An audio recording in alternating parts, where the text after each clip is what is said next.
First of all, one of the reasons why arts is not all the time on a STEAM view, and we are on STEM, is because when you have this engineering setup mindset, you think very logical, logical sequences, logical. And art, not all the time is logical. Actually, there is math in all the arts. Creativity is not something logical sometimes. It's something that just comes and flows, right?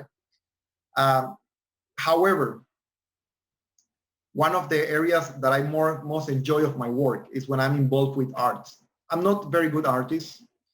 You have seen my creations in Canva, for instance.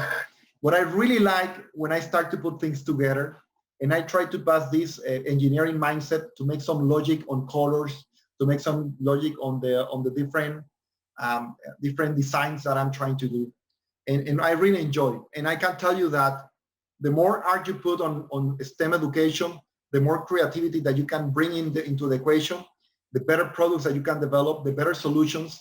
But most important, everything in life is an exercise of selling.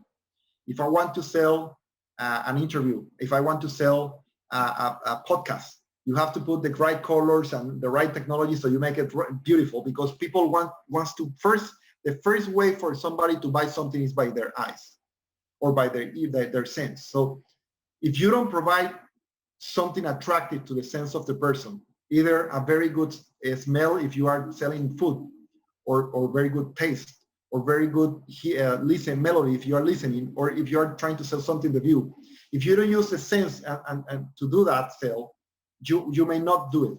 So one way to attract and make the sale is to put creativity, to put art, to put beauty stuff, colors, the way you want to send your message on a very, very easy way with one view, with one site.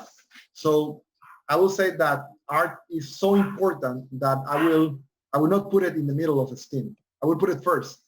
I will put a STEAM because art is critical on that.